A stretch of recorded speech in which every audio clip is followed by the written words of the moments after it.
Configurations की वजह से जो मैग्नेटिक फील्ड होगा वो फाइंड आउट कर रहे हैं।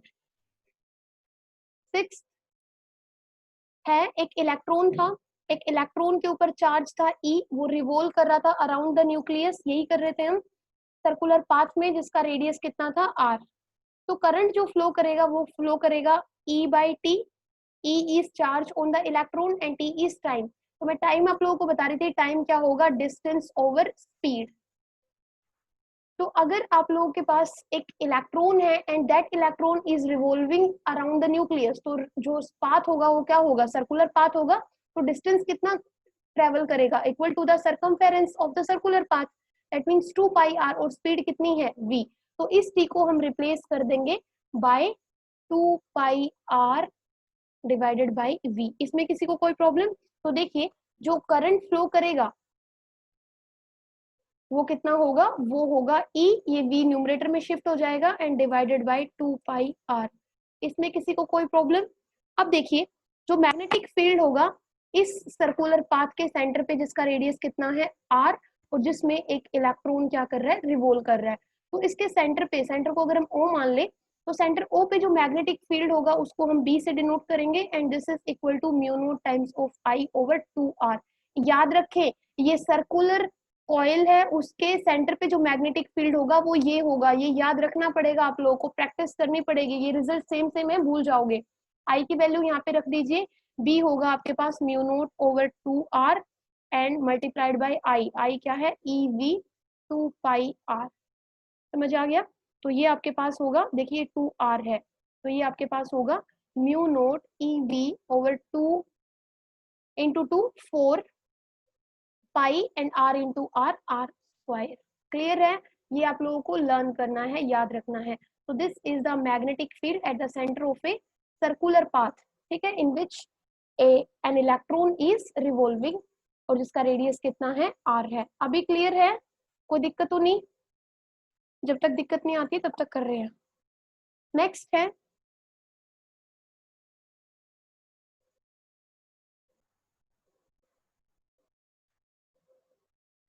मैग्नेटिक, 7th है आपके पास। मैग्नेटिक फील्ड निकालना है ड्यू टू 2 पैरेलल, आपके पास 2 parallel very thin linear conductors है कैरिंग करंट्स, दोनों में करंट फ्लो कर रहा है इन द सेम डायरेक्शन।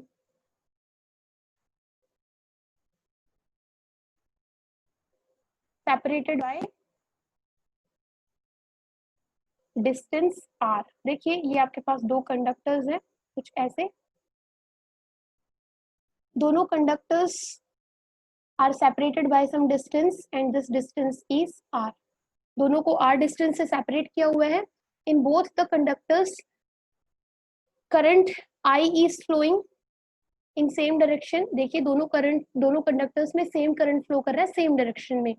हमें क्या करना है, मैग्नेटिक फील्ड निकालना है, ठीक है। These two, due to these 2 parallel conductors, ये फर्स्ट कंडक्टर है and this is second conductor. तो देखिए एक पॉइंट हम यहाँ पे ले लेते हैं P पॉइंट, और एक यहाँ पे ले लेते हैं Q पॉइंट, ठीक है। 2 पॉइंट्स हमने ले लिए, इन दोनों पॉइंट्स पे मैग्नेटिक फील्ड कितना होगा। तो फर्स्ट हमारे पास कहाँ पे निकालना है magnetic field, eight a point P। ये पॉइंट P देखिए, यहाँ से भी फर्स्ट सेकंड कंडक्टर से भी कितने डिस्टेंस पे है, r/2 पे, और जो फर्स्ट कंडक्टर है उससे भी कितने डिस्टेंस पे है, r/2 पे। समझ गए? तो दोनों ही कंडक्टर्स से जो इस पॉइंट तक का डिस्टेंस है वो कितना है, r/2।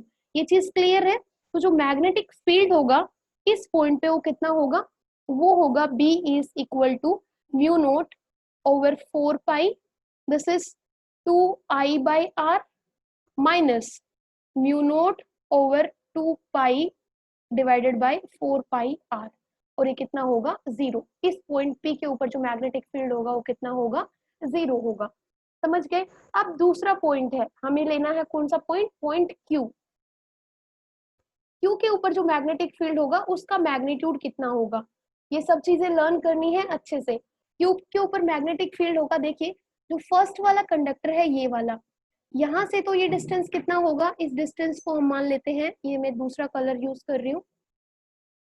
फर्स्ट कंडक्टर से इस पॉइंट Q तक का डिस्टेंस कितना है, सपोज x है। तो देखिए बेटा, जो सेकंड वाला कंडक्टर है वो डिस्टेंस उससे इस पॉइंट तक का डिस्टेंस कितना होगा, ये दैट मीन्स ये r प्लस ये x। तो सेकंड वाले कंडक्टर के लिए डिस्टेंस कितना हो जाएगा, r प्लस x, और फर्स्ट वाले के लिए कितना रहेगा, r। ये चीज क्लियर है। तो जब हम एक पॉइंट ले रहे हैं, ये आउटसाइड है, ठीक है, आउटसाइड द टू कंडक्टर्स है, तो उस केस में जो सेकंड वाले के लिए जो डिस्टेंस होगा वो होगा r प्लस एक्स, और जो फर्स्ट वाले के लिए होगा वो है x। कहाँ से, कंडक्टर से उस पॉइंट तक का डिस्टेंस। तो सिंपली आप याद रख लें b इज इक्वल टू होगा म्यू नोट ओवर 4 पाई, सेम यही रहेगा। देखिए यहाँ से 2 भी आप कॉमन ले सकते हो, और क्या कॉमन ले सकते हो, i भी कॉमन ले सकते हो। यहाँ पे आपके पास क्या होगा, 1/x प्लस ये हो जाएगा 1 में r प्लस एक्स, और साइन कैसा रहेगा, प्लस का। तो देखिए सिर्फ r चेंज हो रहा है, ठीक है, फर्स्ट वाले कंडक्टर से डिस्टेंस इज x, सेकंड वाले कंडक्टर से r प्लस एक्स, ये सिंपली आपके पास रिजल्ट होगा। ठीक है, क्लियर है बेटा। तो ये दोनों चीजें आप याद रखें। देन उसके बाद है आपके पास मैग्नेटिक फील्ड, आपको निकालना है।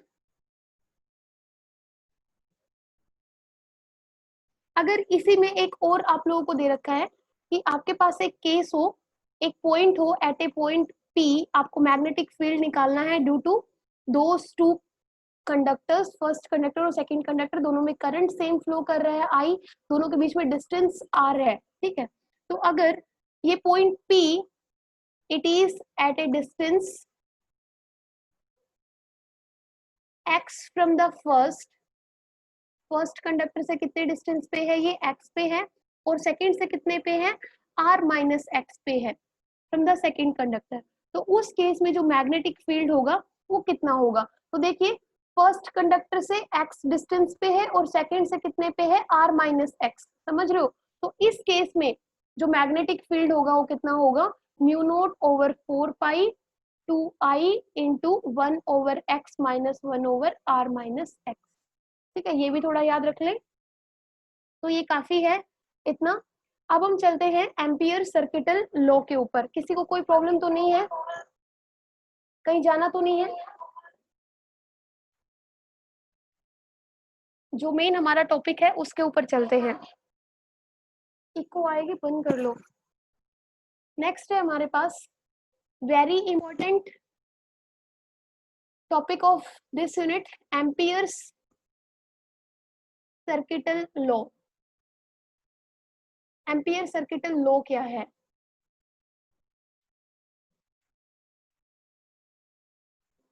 अमन समझ आ रहा है आपको, आप समझे एम्पियर सर्किटल लॉ क्या है। देखिए बेटा, फर्स्ट यूनिट में we have studied in electrostatics about the Coulomb's law.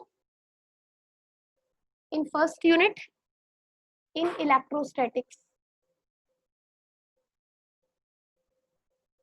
in electrostatics we have studied about two laws. First was Coulomb's law and second was Gauss theorem. याद है ना। And these two laws we have used in order to find out the electric field. Electric field को find out करने के लिए हमने ये दोनों लॉस का यूज किया था, और मेनली हमने गॉस थ्योरम वहां पे यूज की थी जहां पे इलेक्ट्रिक फील्ड क्या था, सिमेट्रिक था। ठीक है, जैसे सिलेंडर के केस में आपके पास, ठीक है, शीट आपके पास इनफाइनाइट लॉन्ग शीट थी, तो जब आपके पास इलेक्ट्रिक फील्ड क्या था, याद रखना जब इलेक्ट्रिक फील्ड सिमेट्रिक था तो हम कौन सा फॉर्मूला, कौन सी थ्योरम यूज कर रहे थे, गॉस थ्योरम यूज कर रहे थे in order to find out the electric field. In the same way जैसे हमने इलेक्ट्रोस्टैटिक्स के अंदर इन दोनों लॉज को यूज किया to find out the electric field in magnetostatics, third unit is related to magnetism. ठीक है, तो यहाँ पे इन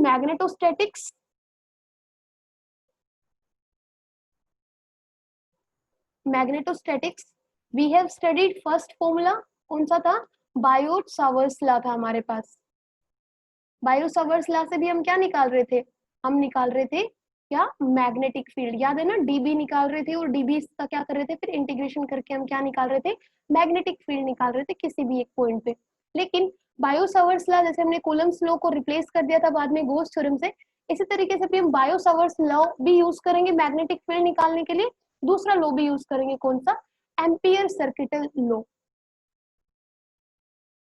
एम्पियर्स सर्किटल लॉ। ये एक्चुअल में एक थ्योरम है, लेकिन हम इसको पढ़ते क्या है, एम्पियर सर्किटल लॉ। तो these two laws we use in magnetostatics to find out the magnetic field. ठीक है, किसी भी पॉइंट पे हम क्या निकालने के लिए, मैग्नेटिक फील्ड निकालने के लिए दोनों लॉज क्या करते हैं, यूज करते हैं। जैसे गॉस लॉ हम यूज करते थे सिमेट्रिक इलेक्ट्रिक फील्ड के केस में, यहाँ पे भी हम लोग क्या करेंगे, एम्पियर सर्किटल लॉ को यूज करेंगे। व्हेन जो आपके पास मैग्नेटिक फील्ड होगा वो क्या होगा, सिमेट्रिक होगा, उस केस में हम क्या यूज करेंगे, एम्पियर सर्किटल लॉ यूज करेंगे। समझ आ गया बेटा कि आपके पास जो हम लोग एम्पियर सर्किटल लॉ स्टडी करने जा रहे हैं वो हम क्यों स्टडी कर रहे हैं, तो Ampere circuital law is used to find out the magnetic field. Clear. अब देखें, एम्पियर सर्किटल लॉ स्टडी करते हैं तो स्टेटमेंट डालते हैं एम्पियर्स सर्किटल लॉ। आपको पहले ही बता रही हूँ, this is very important from the exam point of view. तो एम्पियर्स, जैसे हमने वहां पे गोस थ्योरम की थी और गोस थ्योरम की एप्लीकेशंस की थी, यहाँ पे भी हम एम्पियर सर्किटल लॉ पढ़ेंगे, फिर उसका प्रूफ पढ़ेंगे, फिर उसकी एप्लीकेशन स्टडी करेंगे। तो एम्पियर सर्किटल लॉ क्या है, एम्पियर सर्किटल लॉ ये है mathematically, B dot D L is equal to the mu naught times of I. अब ये क्या है बी डॉट डी एल, ये तो आपको पता है कि ये एक लाइन इंटीग्रल है, किसका, किसी भी क्लोज्ड पाथ का। एंड देखिए हम इसको कैसे लिखेंगे, ampere circuital law states that, पहले इसकी स्टेटमेंट लिख देती हूँ फिर समझा दूंगी। States that line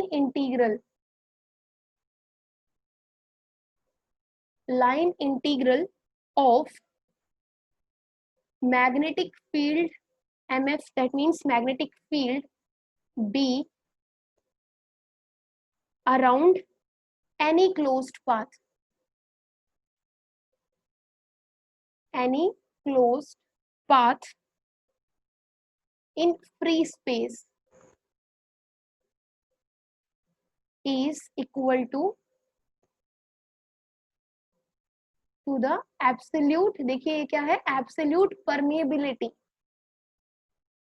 absolute permeability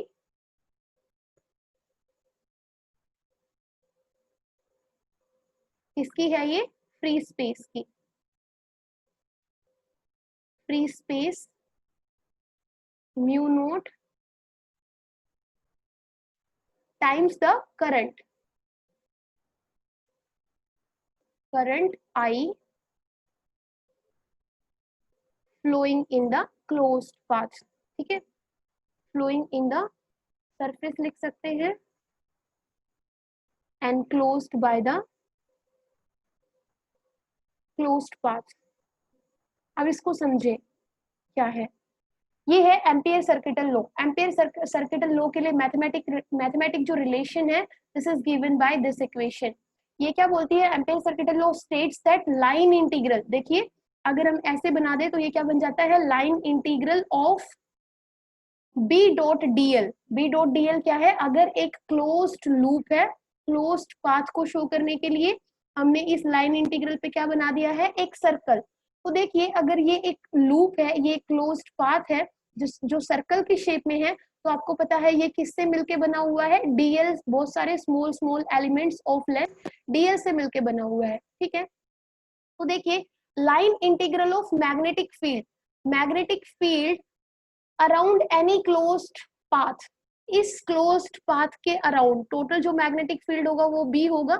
that means B dot DL का line integral over a closed path अगर हम ले लेते हैं तो वो कितना होगा, mu naught times of I. Mu naught क्या है, absolute permeability of free space, ठीक है, times the current flowing through this closed path, कि इस क्लोज्ड पाथ में से करंट कितना फ्लो कर रहा है, क्योंकि करंट की वजह से ही क्या होगा, मैग्नेटिक फील्ड होगा।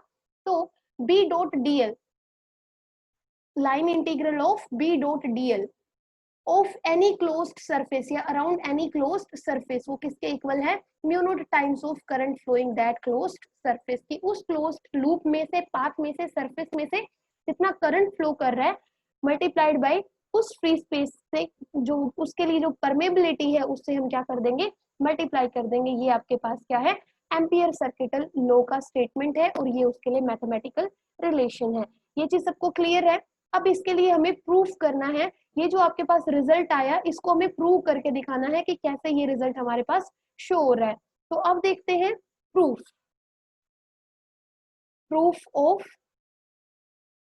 बस आपको बुक में जो गिवन है वो सब कुछ पढ़ना है, लेकिन लिखना सिर्फ इतना ही है, लेकिन इसको आप अच्छे से लिखोगे, ठीक है। कोई भी लॉ है उसकी स्टेटमेंट एग्जैक्ट वैसे ही होनी चाहिए जो इस मैथमेटिकल रिलेशन से प्रूव हो रही है, ठीक है। मैथमेटिकल रिलेशन को अब क्या करते हैं, इरेज कर देते हैं, प्रूफ हमें देना है। अमन आपको समझ आ रहा है, सौरभ समझ आ रहा है?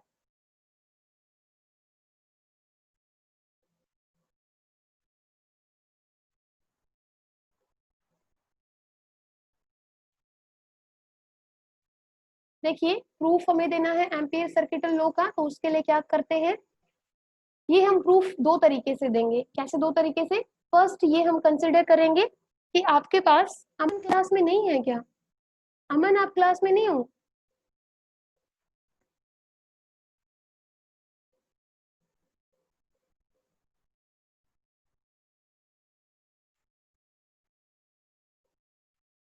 पता नहीं।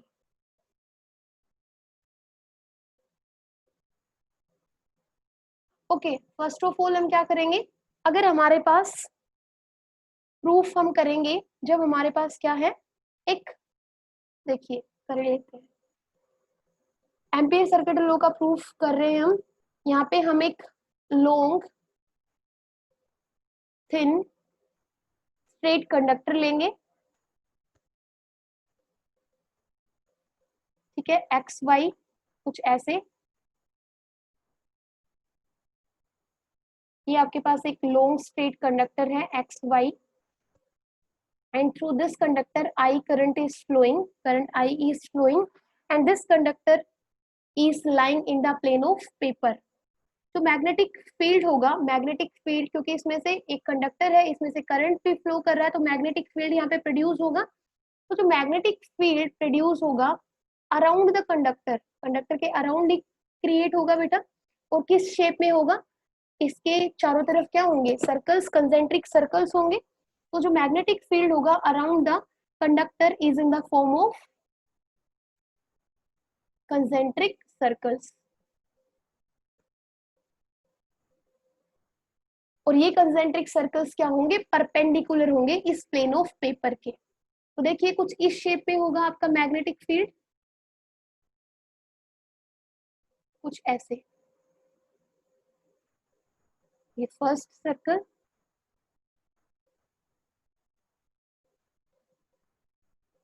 ये ऐसे, ये। तो हम क्या कर रहे हैं, सपोज किसी एक पॉइंट पी के ऊपर क्या निकाल रहे हैं, मैग्नेटिक फील्ड निकाल रहे हैं, ये पॉइंट पी। तो पॉइंट पी आपके पास क्या हो गया है, वो पॉइंट हो गया है at which you want to find out the magnetic field. तो वहां पे क्या करते थे, गोस थ्योरम में गोजियन सरफेस कंसिडर करते थे। तो यहाँ पे इस पॉइंट पी से होते हुए हमारा क्या ड्रॉ करेंगे हम, एम्पीरियन लूप फॉर्म करेंगे, ठीक है। क्या ड्रॉ करेंगे, Amperian loop which will pass through the point, जो पॉइंट हम, जिस पॉइंट पे आप मैग्नेटिक फील्ड निकालना चाहते हो उस पॉइंट से होते हुए हमारा एम्पीरियल लूप क्या करना चाहिए, पास करना चाहिए। गॉसियन सरफेस में भी हम यही करते थे, जिस पॉइंट पे इलेक्ट्रिक फील्ड निकालना चाहते थे उसी पॉइंट से होते हुए हमारा गॉसियन सरफेस ड्रॉ करते थे। तो यहाँ पे भी हमारा जो एम्पीरियल लूप है वो इस पॉइंट से होता हुआ क्या करेगा, पास करेगा। और इस पॉइंट से जो कंडक्टर है, कंडक्टर का जो एक्सेस है वहां तक का डिस्टेंस कितना है, आर डिस्टेंस है। इसमें किसी को कोई प्रॉब्लम, कोई दिक्कत तो नहीं? अब देखो हम यहाँ पे क्या लगाएंगे, बायो सावर्स लॉ के हेल्प से हम क्या निकालेंगे, इस पॉइंट पी पे जो मैग्नेटिक फील्ड होगा वो निकालेंगे। तो according to Biot Savart's law क्या कहता है बायो सावर्स लॉ, कि अगर आपके पास कोई पॉइंट है जिस पॉइंट पे आप क्या निकालना चाहते हो, मैग्नेटिक फील्ड निकालना चाहते हो, तो that magnetic field is given as mu naught over 4 pi 2 I divided by R. Mu naught over 4 pi twice of current, जो इसमें से करंट फ्लो कर रहा है वो, डिवाइडेड बाय जिस पॉइंट पे निकालना चाहते हो उस पॉइंट से जो कंडक्टर है उसके एक्सिस तक का डिस्टेंस कितना है, आर। ये आपके पास क्या होगा, मैग्नेटिक फील्ड होगा। अब देखिए जो डायरेक्शन है किसकी, बी की, ये तो मैग्नीट्यूड हो गया, जो बी है मैग्नेटिक फील्ड है उसकी डायरेक्शन क्या होगी, तो बेटा ये डायरेक्शन होगी, ये होगी अलोंग द टेंजेंट। जिस पॉइंट पे आप मैग्नेटिक फील्ड निकालना चाह रहे हो उसी पॉइंट पे हम क्या करेंगे, एक टेंजेंट ड्रॉ करेंगे और उस टेंजेंट के अलोंग होगी बी की डायरेक्शन। और इस पॉइंट पे अगर हम एक स्मॉल एलिमेंट डीएल कंसिडर कर ले तो डीएल की भी जो डायरेक्शन होगी वो यही होगी। तो बी और डीएल दोनों क्या है, सेम डायरेक्शन में है। याद है वहां पे ई और डी आर की डायरेक्शन देखते थे तो दोनों सेम डायरेक्शन में होते थे, यहाँ पे भी सेम वही है। बी और डीएल दोनों क्या है, सेम डायरेक्शन में है। थीटा दोनों के बीच कितना है, 0 डिग्री है, मतलब सिमेट्री फॉलो हो रही है। वहां पे भी मैं आपको यही कराती थी, सिमेट्री फॉलो हो रही है। तो देखिए बी की डायरेक्शन क्या होगी, at this point P B is along the tangent, tangent के अलोंग है। अगर हम एक स्मॉल लेंथ का एलिमेंट ले ले डीएल लेंथ का, तो डीएल और बी दोनों क्या है, सेम डायरेक्शन में पॉइंट कर रही है। दैट मींस बी और डीएल के बीच में जो थीटा एंगल है वो कितना होगा, 0 डिग्री होगा। ये चीज क्लियर है। तो देखिए अगर हम एम्पीरियल जो हमारा लो है, एम्पियर सर्किटल लो, उसके अकॉर्डिंग हम देखें तो हमारे पास हम क्या लगाते थे, नेक्स्ट गोस लो लगाते थे ना। तो वहां पे हम E dot DS D R करते थे, तो यहाँ पे बी डॉट डीएल इसको हम कैलकुलेट करेंगे और वो इक्वल होगा किसके, देखिए डॉट प्रोडक्ट को जब ओपन करोगे तो क्या होगा, B D L cos theta, और थीटा कितना है 0, तो कोस 0 कितना हो जाएगा 1, तो ये हो जाएगा बी और ये क्लोज्ड लूप और ये होगा डीएल।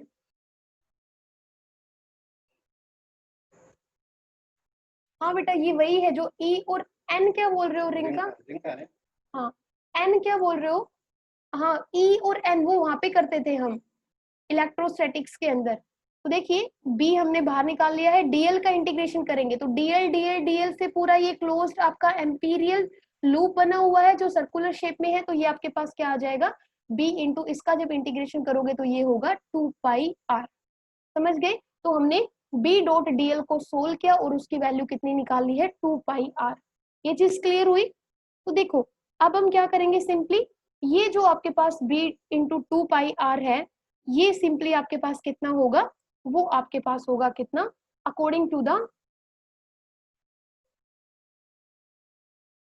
चाहे तो आप इसको ऐसे भी कर सकते हैं, ये आपके पास आ गया 2 पाई आर। और अब आप इसको क्या लिख सकते हो, यहाँ पे बी की वैल्यू को अगर आप रख दीजिए, बी की वैल्यू क्या होगी, तो देखिए ये किसके इक्वल चल रहा है, ये चल रहा है आपके पास बी डॉट डीएल के इक्वल। ठीक है, इसको जब आप वैल्यू पुट करोगे बी की इसमें, तो आपके पास रिजल्ट में क्या आ जाएगा, ये है बी, बी की वैल्यू रख दीजिए, बी की value is mu naught over 2 pi into 2 I over R. ठीक है, और साथ में आपके पास क्या है, 2 पाई आर है बेटा, तो 2 पाई आर। तो देखिए 2 पाई से 2 पाई कैंसिल हो गया है, एंड सॉरी ये आपके पास है म्यू नोट ओवर 4 पाई। तो देखिए 2 पाई से 2 पाई कैंसिल हो जाएगा, 2 आपके पास डिनोमिनेटर में रह जाएगा, आर से आर कैंसिल हो जाएगा, इस 2 से इस ये 2 कैंसिल हो गया है। अगेन आपके पास रिजल्ट क्या आया है, B dot D L is equal to कितना, एक तो म्यू नोट रह गया न्यूमरेटर में और एक आपके पास आई है, this is mu naught times of current flowing through this Amperian loop. Clear हुआ ये, कोई दिक्कत तो नहीं किसी को।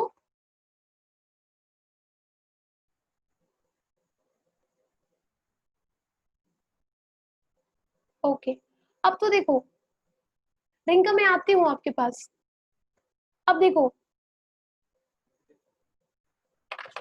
अब देखो ये तो आपके पास क्या था, जब आपके पास एक ऐसा लूप हो जिसमें हमने क्या ले रखा है, सर्कुलर लूप ले रखा है। लेकिन अगर सर्कुलर ना लेके अगर हम क्या करें, कोई भी आर्बिट्री सरफेस ले ले, तो उस केस में हम जो मैग्नेटिक आपका जो एम्पियर सर्किटल लो है उसको कैसे प्रूव करेंगे। देखिए कुछ ऐसे, सपोज ये आपके पास एक कंडक्टर है, अगेन एक्स वाई इसमें हमने आर्बिट्ररी शेप का आपका क्या ले लिया है, कोई भी एक सरफेस ले लिया है।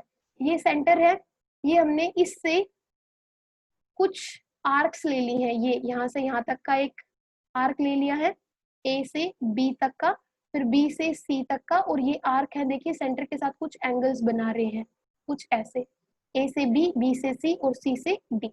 अब ये देखिए यहाँ पे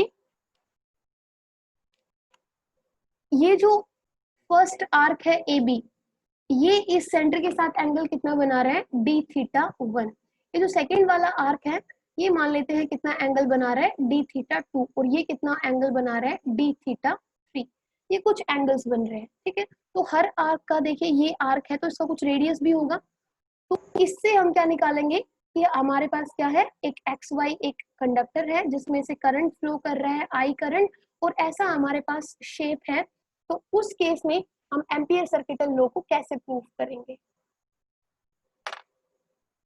एम्पियर सर्किटल लॉ का प्रूफ मतलब बी डॉट डीएल है, वो किसके इक्वल आना चाहिए, वो आना चाहिए म्यू नोट टाइम्स ऑफ आई, ठीक है। ये रिजल्ट हमें प्रूव करना है। तो देखिए आपके पास जो ए बी है वो भी एक एलिमेंट ही है ऑफ लेंथ, इसकी भी कुछ लेंथ है, तो मान लेते हैं इसकी लेंथ कितनी है, DL1 है, मान सकते हैं ऐसे। ऐसे ही जो BC है वो भी एक एलिमेंट है of small length DL2।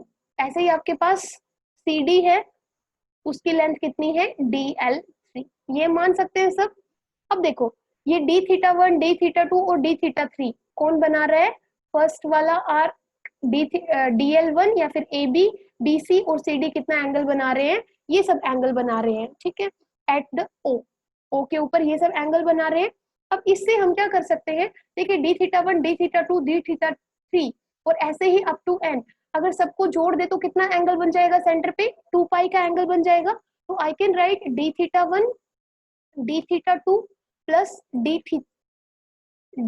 Theta 3, और अगर हम इनको प्लस कर दे तो सारा कितना बन जाएगा सेंटर पे एंगल, 2 पाई बन जाएगा। ये भी क्लियर है। अब देखिए ए बी बी सी और ये क्या है, ये आर्क्स है, A B B C C D, ये सब क्या है, सर्कुलर आर्क्स है। आर्क जिनका रेडियस, अगर हम फर्स्ट वाले का रेडियस कितना मान ले, R1, सेकेंड वाले BC का आर्क का रेडियस कितना मान ले, R2, R3, इस तरीके से। तो देखिए जो थीटा होता है आर्क ओवर रेडियस। तो देखिए डी थीटा 1 ये थीटा हो गया, इसके लिए आर्क कौन सी है, ए बी, और ए बी को सिंपली अगर मैं लिख लूं, ए बी ना लिख के सीधा ही DL1 लिख लूं, तो देखिए ये होगा आपके पास क्या, DL1 ओवर रेडियस कितना है, R1। In the same way D theta 2 कितना होगा, आर्क है आपके पास DL2 और ये है R2, इसी तरीके से करोगे। अब देखिए जो फर्स्ट वाले आर्क के लिए जो मैग्नेटिक फील्ड होगा वो कितना होगा, ये होगा आपके पास म्यू नोट ओवर 4 पाई,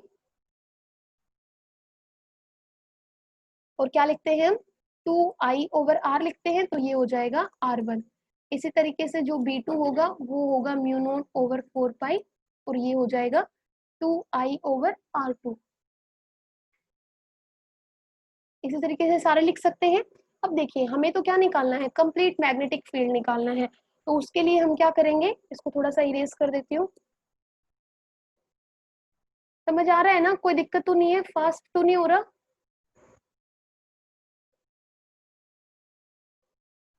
अब देखो close integral of B dot dl, इसको कैसे निकालोगे, इसको सिंपली निकालोगे B1, देखिए यही करोगे ना B1, क्योंकि अगर इसमें क्लोज इंटीग्रल को अगर ओपन कर दूं तो क्या होगा, B1 DL1 यही होगा, प्लस B2 DL2 यही होगा, प्लस डॉट है बेटा ये साथ में B3 DL3, यही करोगे। अब देखिए B1 B2 B3 इन सब की वैल्यूज है आपके पास, ये रही, ये सब पुट कर दीजिए, तो आपके पास क्या आएगा, ये आपके पास आएगा B1 आपके पास क्या है, म्यू नोट ओवर 4 पाई 2I ओवर R1, और साथ में क्या है DL1। मैं इस DL1 R1 को और DL1 को एक साथ लिख सकती हूँ, तो ये आपके पास हो जाएगा R1। ठीक है, इस R1 को यहाँ से हम क्या कर देते हैं, इरेज कर देते हैं। अभी देखोगे आप क्यों किया है मैंने यहाँ पे ऐसा, क्योंकि इसको d θ1 बनाने के लिए। ठीक है, ये हो जाएगा B2 की जगह आप क्या लिखोगे, आप लिखोगे μ0/4 पाई 2i, और इसको भी लिख देंगे dl2/r2। इसी तरीके से μ0/4 पाई, और ये हो जाएगा 2i, और ये होगा dl3/r3। ऐसे ही प्लस करते करते जा सकते हो। एंड ये आपके पास क्या होगा, देखो ये dl/r, ये देखो ये आपको क्या देगा d θ1, ये आपको क्या देगा d θ2। तो इस तरीके से यहाँ पे हो जाएगा μ0/4 पाई, ये हो जाएगा क्या 2i, और देखिए सब में से यहाँ पे आ जाएगा d θ1, यहाँ से आ जाएगा d θ2, यहाँ से आ जाएगा d θ3। अदरवाइज इतनी टर्म तो सब में ही कॉमन है, तो इसको कॉमन ले लेते हैं, और ये हो जाएगा आपके पास d θ1 d θ2 plus d θ3 up to ये। और देखिए इन सबको अगर आप जोड़ देते हो तो कंप्लीट एंगल 2 पाई बन जाएगा सर्कल के ऊपर। तो ये आपके पास रिजल्ट आ जाएगा क्या,